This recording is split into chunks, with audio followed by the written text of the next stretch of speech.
o caminho da fé. No vídeo de hoje, sobre esse tema do caminho da fé, nós vamos falar a respeito de espiritualidade ou religião.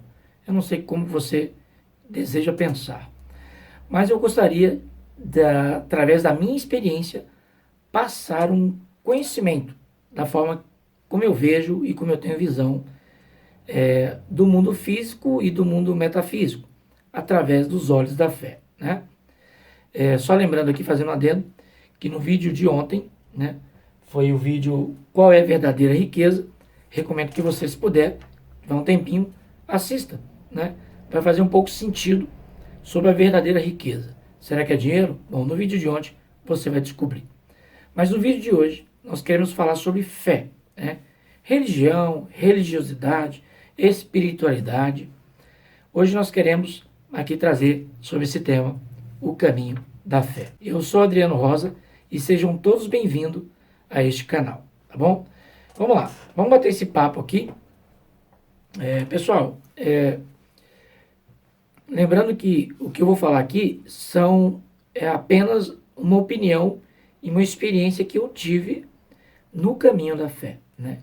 Como está sendo o caminho da fé para você? Você realmente encontrou a fé, né? Vamos um pouco lembrar da vida de Paulo, né? Paulo, um apóstolo, e de repente Paulo, que perseguia os cristãos, né? Os pequenos cristos, né? Que é o que a palavra sugere na etimologia, cristãos, pequenos cristos, seguidores de Cristo, né? E Paulo ali, ele perseguiu Cristo até um dia encontrar com o próprio Cristo, né? E aí vem uma voz, encontra Paulo, e aí ele é tomado por um assombro, por uma glória, por uma luz. Então ali ele fica cego, e depois quando ele volta a enxergar, é como se Paulo se tornasse uma nova criatura. E Paulo teve um chamado totalmente diferente de todos os apóstolos de Jesus, de Cristo, né?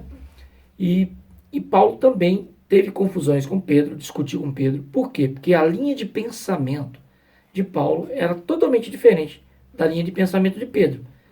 Pedro, segundo a Bíblia, o que nos conta é que Pedro era um cara agressivo, né? Um cara arrogantão. Por quê? Porque ele era de outra cultura, de outra família, né? E de um outro viés, né? Enquanto que Paulo não, era um cara estudado, era um líder, né? Perseguia os cristãos por achar estar fazendo a obra de Deus corretamente, né? Mas houve sim punições para Paulo.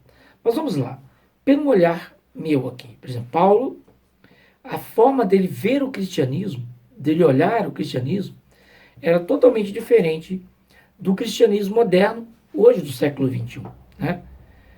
Se você ousar questionar, vamos aqui tirar todos os méritos da igreja, as suas patentes, né? Pastor, bispo, padre, papa, vamos tirar tudo isso. Vamos nos remeter ao antigo, à história antiga. Por exemplo, Jesus, Cristo. Cristo, ele frequentava o que? Lugares, cidades, a fim de levar o que? As boas novas do Evangelho. O que significa? Uma boa notícia, né? Então, Cristo ele vem trazendo esta energia, trazendo estas palavras, trazendo essa cultura e esta nova visão. Muitas pessoas não entenderam direito e não, muito menos o quis aceitar. Por quê? Cristo pensava livremente. Ele tinha uma mente não presa a nenhum tipo de líder, né? Principalmente no momento que ele fala que ele era Deus, e foi por esse motivo que ele foi perseguido, inclusive até morto, né? Perdeu a sua própria vida ou entregou a sua vida. Se você tiver um olhar muito mais profundo, tá? É como se Cristo soubesse que ele ia perder a vida e ele se entrega à sua missão, ao ponto de quase, não vou usar aquela palavra com S, né? Sui, sabe? Quase fazer isso com sua própria vida. Se você pensar bem, ele já sabia que ele ia perder a sua própria vida, a sua existência, e ele se entrega, ele pede para que Deus, se pudesse afastar dele aquele cálice, né? Porque ele poderia ter fugido, não poderia? Cristo, né, poderia ter fugido, mas ele não fugiu. Ele pediu, fez uma oração para que se livrasse ele daquela tragédia, mas Deus disse que não ia conseguir fazer isso, ele teria que cumprir a sua missão. Então, Cristo, sabendo que iria ser morto, ele continua trazendo o evangelho, né? É um negócio muito forte, assim, né? É como se ele se entendeu? Aquela palavra conhece. Por uma missão. Isso é muito... Essa manhã eu acordei com esse pensamento. Falei, caramba, cara, é verdade. Ele já sabia que as pessoas iriam tirar a tua vida. Ele já foi dito. Ele já tinha essa sensação. E mesmo assim ele se entrega à sua missão, que era boas novas do Evangelho. Eu não estou afirmando que ele sabe, ou conhece. Eu não estou afirmando disso, tá? Eu estou apenas dizendo que já que ele sabia que iriam tirar a sua vida por amor ao Evangelho, ele se entrega, né, a sua missão, né? Como assim? Entregando a sua vida por amor àquelas boas novas, né? Aí vamos lá, aí, na história de Paulo, aí Paulo vem, aceita Cristo, e de repente, nessa caminhada com Cristo, o Paulo é totalmente diferente dos apóstolos. Ele já tinha encerrado pessoas na prisão, talvez tenha até tirado vidas de alguém, né? Por achar que estava fazendo a obra de Deus. Então ele vem de uma outra cultura. Quando ele se encontra com os apóstolos, o que acontece? Há uma divergência. E Paulo usa Cristo usa praticamente os loucos para confundir os sábios. Paulo era considerado um louco. Mas, ao olhar da sociedade, ele era considerado um cara exemplar, né? um estudioso, uma pessoa aprendada, uma pessoa letrada, né? Mas quando ele vem para o cristianismo, ele começa a usar dessas letras para escrever os livros que constam hoje na biblioteca, chamado Bíblia. Estão ali como um dos principais livros, porque ele era um homem mau, né, aos olhos da sociedade. Mas aos olhos de Deus, Deus olhou e disse, esse serve para mim. Você está entendendo? Agora, vamos, por conta dessa história, esses dois olhares dos apóstolos, de Cristo, né, e de Paulo, digamos que até 3 olhares, ou 2 olhares apenas fechando o triângulo com Cristo, né? Se nós colocarmos para a nossa vida, vou dar o exemplo da minha vida, por exemplo, você gosta de estudar, né? Eu amo estudar e ter conhecimento. E as pessoas que buscam o conhecimento, cada vez mais elas se libertam dos grilhões e das prisões. Primeiro, da religião, da religiosidade. Porque isso nos prende. Se nós hoje fôssemos realmente seguir a Cristo, nós não deveríamos estar aprisionados dentro de uma instituição chamada de igreja física. Porque pensa bem, Cristo ele ia de cidade em cidade levando o evangelho. Por que estas missões são só designadas aos missionários?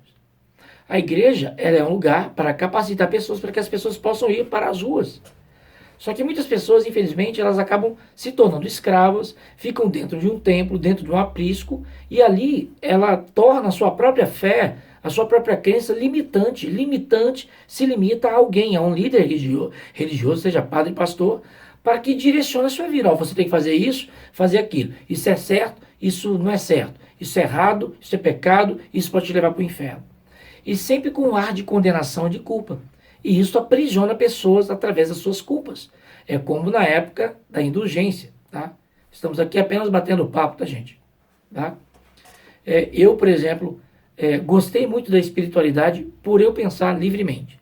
Nós sabemos que alguns filósofos do passado tiveram sua vida ceifadas, queimadas, porque por apenas usar os teus pensamentos, por apenas crer apenas acreditar naquilo que eles estavam pregando. E o que aconteceu com Cristo? Também perdeu sua própria vida por acreditar e propagar naquilo que acreditava.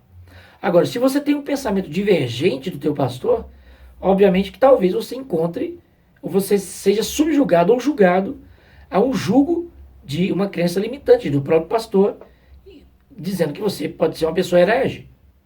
Por quê? Por pensar, né? É como o texto de Malaquias 3,10, que é muito complexo, né? Muitos pastores pregam Malaquias 3,10 jogando o jugo em cima das pessoas, dizendo que elas estão roubando a Deus por não dar os dízimos. Sendo que aquele texto sugere e refere e aponta e norteia para o quê?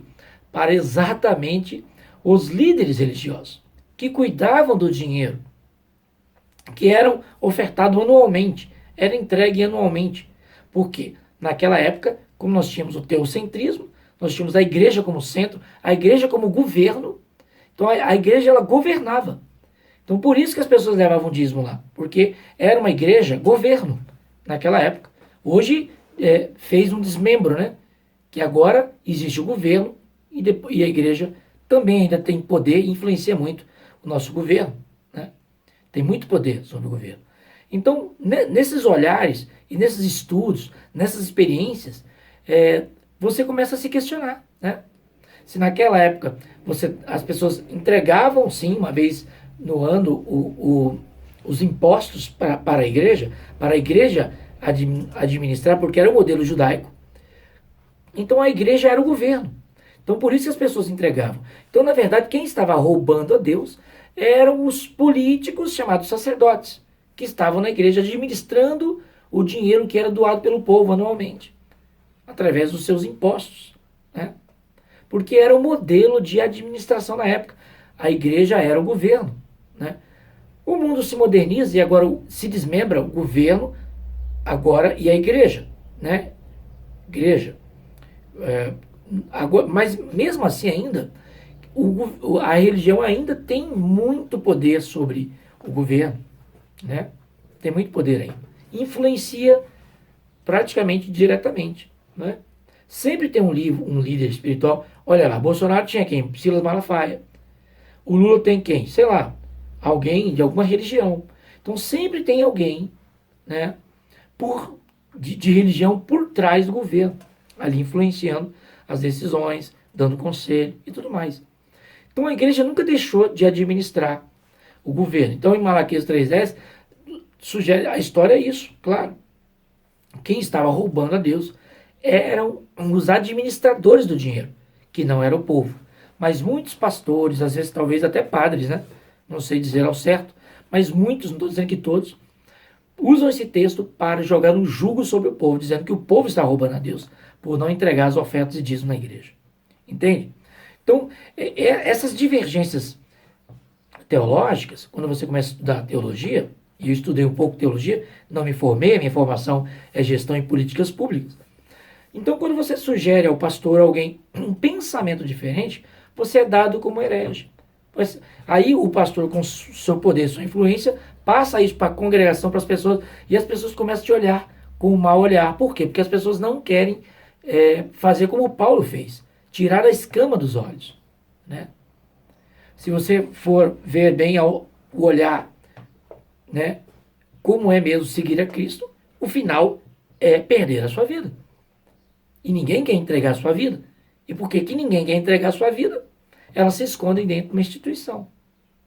Adriano, você está dizendo que então a instituição igreja é ruim? Não. Ela é boa. Ela ajuda muito no desenvolvimento pessoal e espiritual, né? E muitas vezes profissional, que é o que nós precisamos. Mas, através de culpa, ela aprisiona as pessoas, né? Elas não deixam as pessoas pensarem livremente, né? Mas a igreja ainda se torna um lugar muito bom, né? Para crianças, tem igrejas que ajudam muito a cidade, entendeu? Eu não estou aqui desclassificando ou tirando todo o poder, né?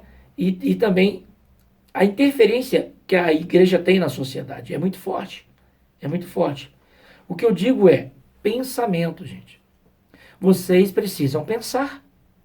Ernest Gay estava no início do seu livro, estava dizendo que um médico estava lá numa reunião, né? E alguém perguntou: o que está acontecendo com os homens, doutor? Ele pensa por alguns segundos e responde: o que acontece com os homens é que os homens não pensam. O que é o pensar, gente? Sai dessa caixa, abre tua mente. Para de ter uma mente assim fechada. Não seja uma pessoa religiosa, seja uma pessoa espiritual. Sabe? Tudo aqui nessa terra passa. Instituições passam. Pastores passam. E pastores, eles não são autoridade sobre sua vida. A autoridade sobre sua vida é Deus. Né? Pastor é apenas um líder que teve uma visão, uma ideia e está à frente de uma instituição que é dirigida por homens. E nós precisamos ser guiados por Deus. Se nós quisermos ser o modelo de Cristo, né, andar como Cristo, nós devemos ser direcionados e ser direcionados por Cristo, por Deus, e não por homens. Por isso que devemos orar, né, e seguir o caminho e pensar. Qual que é o problema de pensar? Né? O pensamento está à nossa disposição. O pensamento livre. A minha experiência aqui, busque conhecimento. Conhecimento é poder. E quem detém os conhecimentos hoje? São os grandes líderes, pastores, têm um conhecimento, mas o povo não tem. O conhecimento do povo é raso. E mesmo assim, eles não passam esse conhecimento. Eles compram esses livros, né, antigos, né? Você sabia que existe o livro de Enoque, que não foi canonizado? Você sabe que existe o livro de Adão, que não foi canonizado? Pois é. Existem esses livros. Então, quando você lê, né, um machado desse, você tem muito conhecimento ali. Sua mente abre mais. E você observa que esses livros fazem sentido ainda pertencer ao nosso conhecimento e à história. Como os arqueólogos, né, cada vez mais encontram fragmentos do passado que podem muitas vezes mudar a história. Mudar a história do que é hoje. E existe o medo. Né? Por que os grandes poderes escondem a verdade? Para ter o domínio. Para ter o poder. Quanto menos as pessoas souberem, mais elas são controladas. Para controle. Né? Pois é. Então, se você não quer estar no controle, você precisa usar a tua mente para pensar. Quando Cristo falava que Deus, ele era Deus, ele estava falando a verdade. Se você falar que você é Deus, você está falando a verdade, porque Deus habita em você e Deus é em você. Deus é por você. Eu já disse aqui outras vezes. A palavra Deus, olha só que legal. Tira a letra D e o S, sobra eu. É eu, Deus. Deus em você. Deus age através de você. Então, quando Jesus estava dizendo que ele era Deus, as pessoas, esse cara é herege, é anátema. Então, o que fizeram com ele? Tiraram a vida dele. Né? Por Cristo sair fora da caixinha. Até quando nós ficaremos presos à religiosidade? Até quando você, né, continuará preso nessa matrix? Até quando você vai usar a tua mente para pensar? O modelo da oração de Cristo é um modelo. Até quando você vai ficar preso nesse modelo que ele deu? Ele estava explicando como que se deve orar, como deveis orar. E você vai orar o tempo todo assim? Não. A sua oração deve ser leve, livre diante de Deus. Você não deve a ninguém coisa alguma, a não ser ao amor, né, às pessoas, né, e admiração eterna ao Criador, né, ao Cristo, ao nosso Deus. Foi só apenas um pensamento, tá? Não estou aqui trazendo confusão nem nada para uma determinada religião, né, o pastor, o padre, seja lá o que for. Eu estou trazendo aqui apenas um pensamento. Será que você consegue hoje ter um pensamento livre? Ou seu pensamento está aprisionado nas instituições religiosas? Né? Ou incrédulo? Tome cuidado com as crenças limitantes que limitam o poder do teu pensamento. E o pensamento tem muito poder. Cristo disse que nós faríamos obras maiores do que aquela que ele estava fazendo. Então ele disse que o poder estava em nós. né? Não na instituição, não em homens, nem em padres e nem pastores, né? Mas eles podem ter esse poder, mas você também tem acesso a esse poder. Muito bem, esse é o vídeo de hoje. Eu não sei o que você achou. Se você achou interessante essa forma de pensamento, eu peço que você deixe um like, por gentileza, tá? Se você também achou legal, quiser compartilhar para alguém, né, esse pensamento também seria interessante também. Gostou do canal? Quer se inscrever aqui? Então eu peço a gentileza de fazer parte dessa família. Se inscreva aqui no canal. Muito bem, não esqueça do sininho das notificações. Vou deixar um recadinho, minhas palavras finais e vou encerrar o vídeo. O recado é que no final do vídeo vou deixar playlist de música, de reflexões sobre a riqueza da mente. Agora minhas palavras finais. Eu e minha família estamos extremamente gratos pela presença de todos vocês aqui no canal. Muito obrigado. Que toda abundância, todas as bênçãos do universo, de Deus, seja atraída para a sua vida. Tá bom? É o que eu desejo. Eu e minha família. Se você é novo por aqui, então se inscreva. Tá bom? Faça parte dessa grande egrégora. Eu sou Adriano Rosa. Muito obrigado pela tua audiência, pela tua paciência. E até o próximo vídeo. Até o próximo vídeo. É isso aí. E tchau.